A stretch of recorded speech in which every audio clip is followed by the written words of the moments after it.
Hi everyone, this video is, I'm going to call it What Happens After Enlightenment. So what next, right?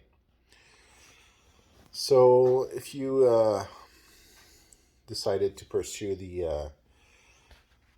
that path and to, whether it be out of curiosity or a desire to see God, to know the proof, to know 100% for sure that there is a God, and the truth of creation, if you will, the truth of the world in which we exist. Eventually you might achieve enlightenment. And after that, what comes next? So when I achieved enlightenment, in that one moment, if you will, when I came back into my human consciousness, if you will, let's just say it was a very intense experience, a very, very, very intense experience. And you're bombarded with so much information so quickly that it's very difficult for the human mind to remember after. And it changes your perception of the world around you and everything you see and the way you'll perceive things forever. So I just want to say that as a warning, if you will, right? I mean, you can ask yourself, if you do have the desire to know truth, to know if there is a God, I recommend this path for you, right? And I think that really that knowledge is a worthy endeavor in itself. I had that desire. I wanted to know, is there a truth about God? And I, for example, heard the story of Buddha who had become enlightened. So I told myself, well, why not? If he could do it, why can't I? Right? And one thing led to another after years of practice. So, what happened to me after enlightenment? After enlightenment, I saw so many things that I was driven by a desire to understand everything that I had experienced. Right, so I just started doing even more research, um, and basically at that point, I reading texts and using that tripod of knowledge that I've expressed is your key for knowledge, which is Google, Wikipedia, and YouTube, right? Um, and some books as well. So at that point, what I did is I basically learned to understand everything that I had experienced, and I kept my yoga practice going. Uh, and I was driven by a desire to know what's next, right? After that. So I knew that God existed. I knew that we lived in a computer. I knew all these things. I had experienced um, my symbol entering into the vibrationary field, joining the chain of infinity, all these things. And then after that, seeing through the eyes of everything, of everyone, past lifetimes, all of that. And seeing through the different levels of computer to the other side. And after that, I kept practicing. I kept practicing, and my practice was already very intense, leading to enlightenment. But you could say that that validated my practice, if you will, and I pushed it even further. And um, I developed all kinds of exotic, different techniques and all that, and practice and practice and practiced. And essentially, I suffered the consequences of that. And although years later I did see Brahman while meditating on one foot, and had some different experiences as well. After that, I can say that I'm happy that I had those other experiences after enlightenment and that I saw Brahman. But my advice to you, after having seen Brahman with open eyes, after having gone enlightened, having those different experiences such as the fire mist and all these different experiences, um, my advice is that once you've achieved your goal, don't keep pushing yourself indefinitely, right? Eventually, you have to reach a point where you say, I have reached my goal, right? It's like, I'll make a comparison. It's like working, right? You work at your job. One day you hope to retire or stop working.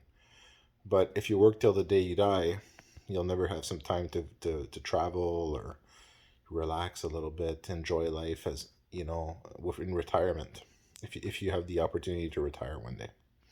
So it's a little bit in that same concept. Eventually, there was a point that I reached where I should have just said that's enough. And I kept pushing it more and more and more to the breaking point where my mind just couldn't take it anymore. I just kept going, kept pushing, and said, "What's next? What's next? What next?" At one point, I reached a point. This is before seeing Brahman, where I knew that the next stage to move to the next level. And at that point, when you're very intense to practice, you know what comes next, right? You know what you need to do to push forward to the next stage, and you keep advancing, advancing, advancing in your experiences, even after enlightenment. And eventually you get to a point where if you push more, you're going to break your mind, right? And you'll suffer the consequences, like I did. And my mind essentially broke, because what happens is your mind starts, at one point after enlightenment, all these experiences, has so much knowledge and information within it. And you're living basically partly in all these different dimensions and in the past and all that, and it becomes difficult to reconciliate the present where you're living now, with everything you know and everything you've experienced. It becomes like an overload. You overload your brain basically. So you know that everything's connected and all that, but at one point you start making connections between everything and all that, and as you live your present day, and you're no longer having valid experiences, if you will, you're basically losing yourself within your own mind. So that's a warning I want to give everyone. I do encourage, if you're interested in these things, to learn the truth about God and seek God through practice through yoga, through meditation, using the techniques I've detailed, that I would call Zen Wara.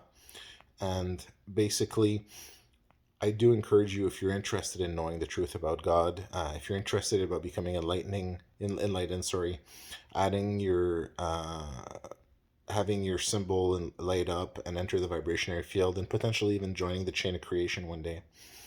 But you don't have to worry about these things, right? You don't have to worry either about things like immortality and all that. That's already assured. The afterlife is assured.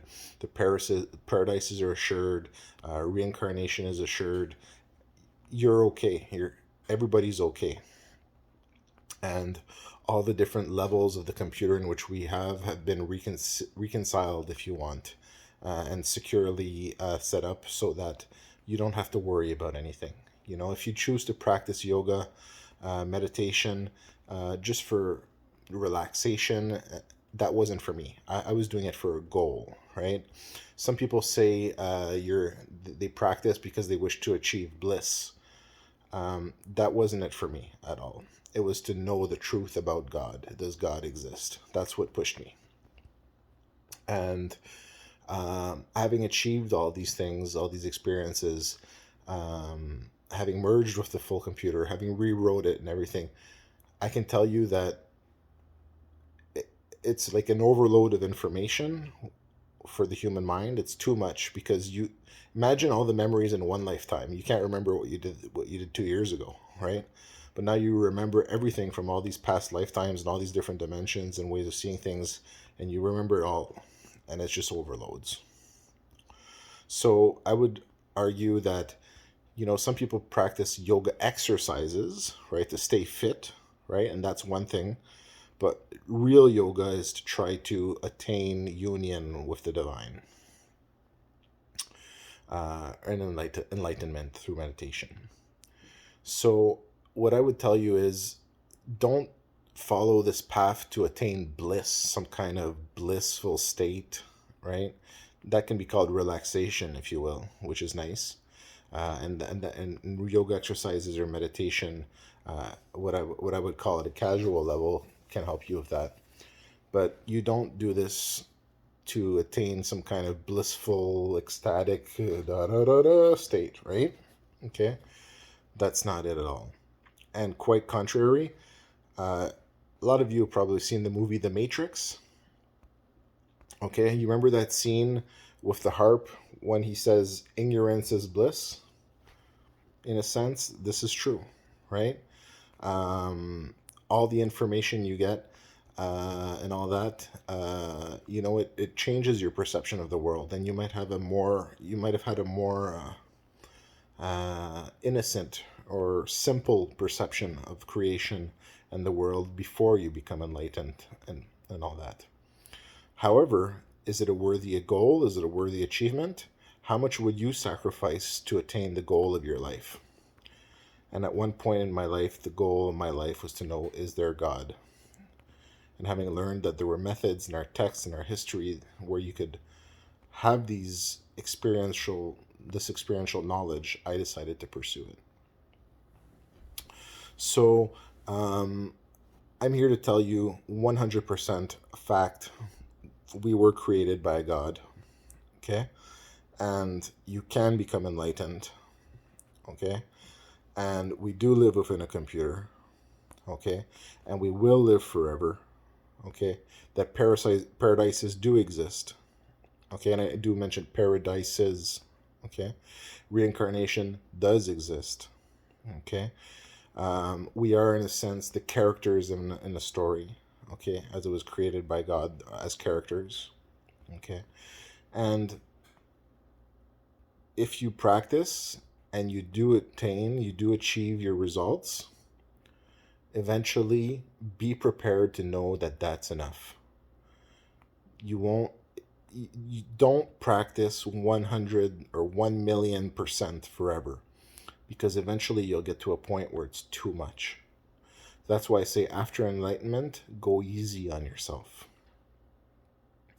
And you can keep practicing and you may have other results, right? After practicing, I saw Brahman years after enlightenment, right?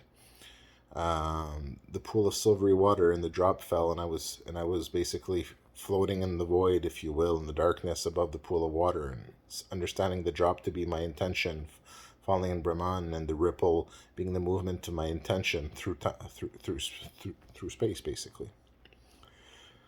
So go easy on yourself. Don't do what I did. Learn from my mistakes. Okay? And my mistakes is I pushed it too far. I really pushed it too far. I should have had, in French we say some recul. So recul is stepping back and looking at something. And seeing, okay, you're going too all out now. You're really, really, really pushing it too much. And I broke my mind, right? I broke my mind. And I was very lucky to have family that basically, I had basically had to kind of, in a sense, push aside and remove my self contact from when I was pushing through for all these results. But at one point, they stepped in and they saw, okay, he's not healthy anymore, right? Because I pushed myself to the point of unhealthiness. I wasn't taking care of my body. I wasn't taking care of my mind, of my sanity, if you will. Okay? Because it was just too much. And I wanted still to go further, right? I became addicted to it in a sense. Where it's like, what else can I do? What else can I attain? What else can I achieve? So that's why I say, once you reach enlightenment, go easy on yourself. Once you've seen Brahman, go easy on yourself. And if you notice that you can no longer make the distinction between, having a simple conversation with someone in a calm, normal manner, um, you know, just enjoying a relaxing day. When you get to that point when you're no longer relaxing, there is no more relaxing, right? It's just, I need to achieve more. That's a problem after you've already achieved. Okay? So you have to go easy on yourself. And I can't say this strongly enough. Don't make the mistakes that I did, always pushing more, always pushing further. And that led me to my achievements, but eventually it's got to stop, right? So am I telling you not to practice yoga? Definitely not. If you want to know the truth about God, practice Zen Wara, practice yoga, practice meditation, right? With its components of karma yoga, bhakti yoga, um, right? Uh, hatha yoga in a sense, raja yoga, everything. It's all yoga. It's all different techniques and bringing them together, right? Changing yourself uh, to achieve. Um, so that's all I can say for that. Once you've achieved, once you've attained, once you've gotten the result of what you were looking for, right? Learn to accept and appreciate that result. Maybe some people can keep practicing yoga casually after that for health benefits and things like that. But you don't need to basically kill yourself doing it. Okay, you have to go easy on yourself, and this goes for until you've achieved as well, until you've attained, until you become enlightened and seen Brahman. I've seen some people do some horrible tapasyas, right? They really harm themselves. I've seen stories, having researched all this after, I've seen stories of, for example, sadhus, which are religious seekers, if you want, seekers of God in Egypt, who, for example, leave their arm standing up like this. They have their arm up and they never lower their arm for all their life. You don't need to do things like that. Okay? You really don't. Like I've explained in this first video on this channel, I show you how to do basic tapasyas, right? You don't have to push yourself to extremes to achieve. You just have to be diligent in your practice and give it the time it requires, right? And get creative a little bit with it right? So you have to be open and attuned, basically. And when you get into what I call, um, how would I call that? The mode, basically, or when you get into the zone, you know what you need to do next, right? And that's difficult to get there. So some people would call that samadhi and all that. But when you get into the zone, and then next I have to do this, next I have to do that. At one point, I had already become enlightened at that point, and I knew there was further achievements that I could experience. So at one point, I had these beautiful gold bracelets and all this thing at that time, and I knew at this point now I need to do renunciation, right? So what I did is, it was a very intense experience. I ended up going onto my balcony and throwing all my bracelet off all my gold off the balcony. Someone picked that up, right? And looking in perspective, I felt like I had to do that to get to the next level of my practice. Many years later, I wish I had that gold, right? Anyways, so because it was a very beautiful bracelet, for example, that I had custom made, right? So I wish I still had that because it would have been just very nice to look at, but it's not important, right? For me, it was more important my practice. So that was a form of renunciation. I had some very intense experience as well. When you know yourself for a Bhagwan, right? What does Bhagwan mean? Bhagwan's a term used for God. But all these achievements, right, that you have their materialization in this world, basically. So they have their equivalent in this world.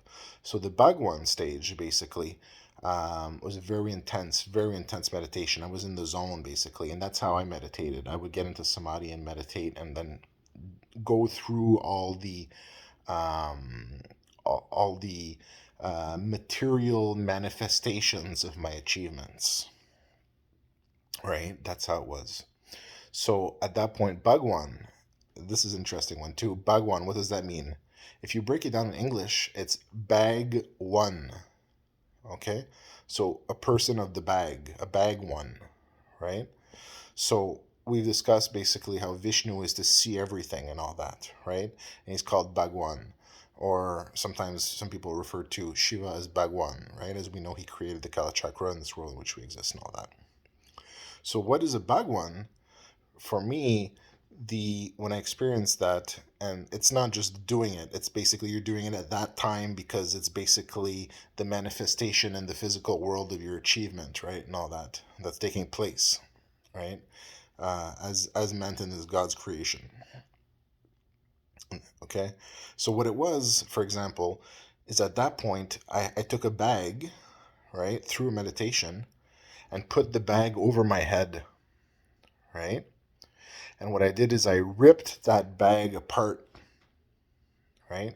And what that physically that manifestation of in this physical world was basically what was blinding me. So like a bag over my head, right? Visually blinding me where I couldn't see, being ripped apart so I could see everything and be everywhere, right?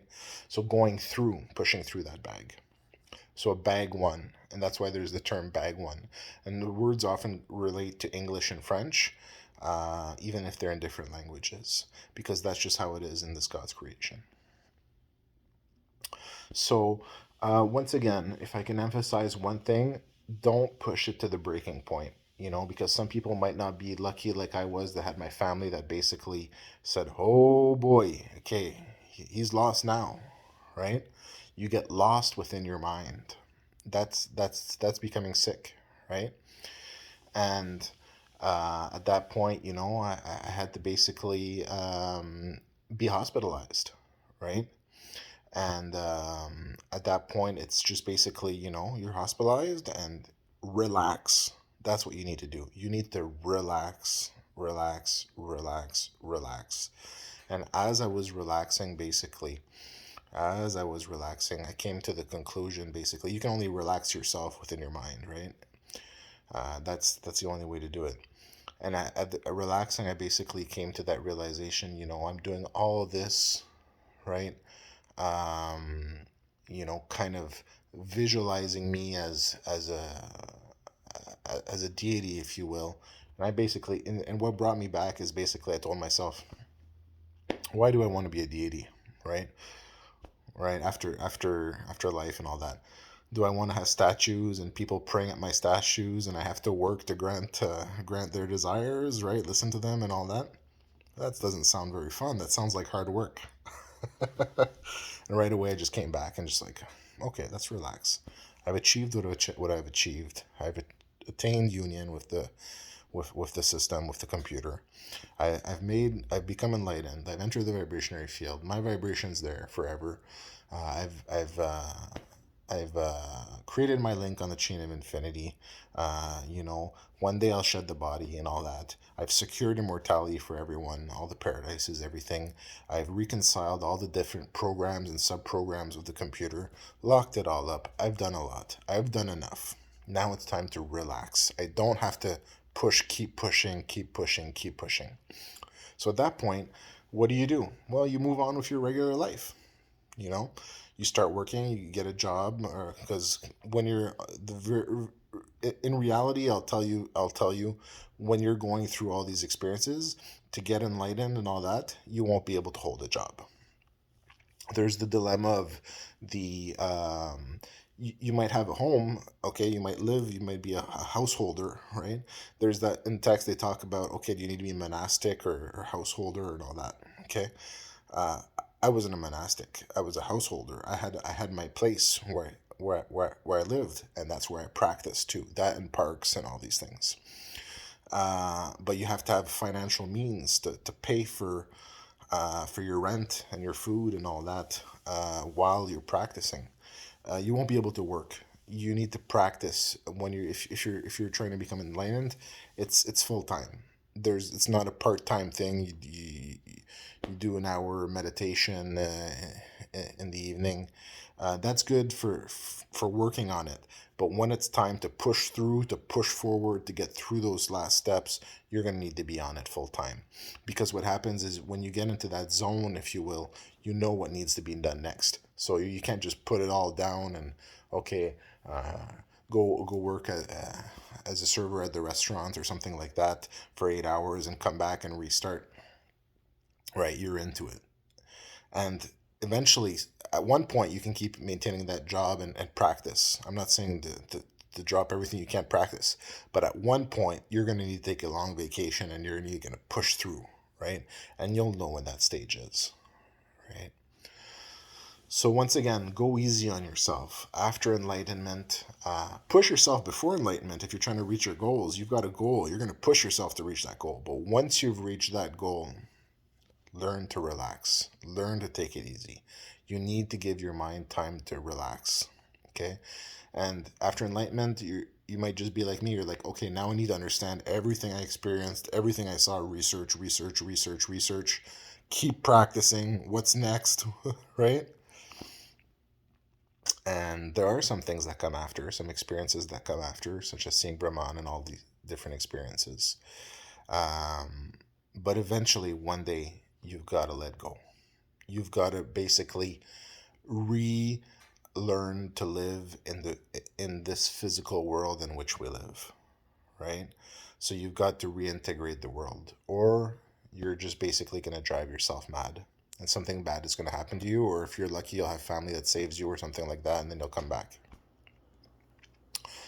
So because there's just too much, it overloads the brain. If intense practice can only be sustained for so much time. We're not talking about so-called practice. I'm talking about intense, real, result-driven practice, and result-giving practice is very, very intense. Okay, a yogi is intense, and this is the top level. So you have to eventually get to that point where you say, now I need to relax, right? You need to give your brain. It's like, for example, someone who doesn't sleep for 3 weeks straight or something like that. Something's going to happen to them, right? Something bad, right? It's the same concept. You need to relax. You need to give yourself time to relax at one point. So yeah, so another video. Wasn't really planning on making this video today, but I had that thought just basically sitting on my couch today, thinking, you know, maybe I should talk about this because, if people do take this path, do try to see to become enlightened, to know the truth of God for themselves. If that's something that's important for them, I want to make sure that I've done what I can to keep them safe, right? To give them proper guidance, the proper knowledge, because in a sense that's I don't I call myself Sadhguru. I'm I don't really want to be sitting on a fancy chair in front of a crowd of people. But if I'm going to give advice, I'm going to give the right advice. If I'm going to give guidance, I'm going to give the right guidance based off experience, right? I'm not one that knows scriptures very well and things like that. I can't quote paragraphs of scripture and things like that. That's not me. That's not my style. I know from experience, and after that, what I've validated in our texts, what I've researched based on my experiences. Okay. And what I have validated is that you're going to need to relax and give yourself a break at one point during your practice. There'll be times when you have to push through, but you need to know that eventually, if you push yourself too far, you will crack. You will break. Okay? Don't do that to yourself. Until, and I mean, don't do that to yourself. You're going to have to push if you're going to want to attain. There'll be some very intense moments where you're going to be pushing forward. I had moments where my phone would ring. I'm not picking up at this point. I need to push. I can feel it. I'm making progress. I can't pick up. And that worried people in my entourage and all that, my friends, my family. But I knew now was not the right the time. This is not the right time. But later, after having achieved and all that, and attained and all that, when I wasn't picking up that phone, I should have picked up that phone, because that could have helped bring me back on my 2 feet, basically. Because after learning the truth of God, after achieving, after attaining, after becoming enlightened, right? You know, so much. Okay, you might not remember everything, but you remember a lot. Okay. Now, what I've realized many years later is that what I want to see at this point in my life is I want to see a beautiful world here, because I know all the other stuff is all handled. I've proven, I know that God exists. I know that I've become enlightened. I know that we live forever, that immortality is ensured, all these things. I know the truth of all these things. Now, what I want to see is I want to see people living well and happily in this world, right? I want to see peace. I want to see prosperity, right? And that includes for myself. I want to live in a peaceful place. I want to have a good life. I want to be prosperous in the sense that I don't lack from anything, right? I don't need to be surrounded by all these wonderful riches and all these things. That's not what's important in life. I've learned not to attach to things like that, right? Through my practice. However, do I want to have a nice meal at the restaurant once in a while? Yes. Do I want to spend time with friends, have some laughs with them, watch a funny movie? These things, yes. you know and when I talk about getting sick, if you push yourself to breaking point, it's like you watch a funny movie, you don't laugh, okay? And it's actually, you won't even be watching the funny movie because you won't get to that point, and that's where you don't want to go. Okay, so that's my advice in today's talk, in this talk I shared today, is basically, if you want to know the truth of God, practice as I've taught how to practice. Okay? If you want to become enlightened, practice like I've taught, right? If you want to attempt to create your link, practice like I've taught, right? If you want to see Brahman, practice like I've taught, right? If you want to have further experiences, practice like I taught.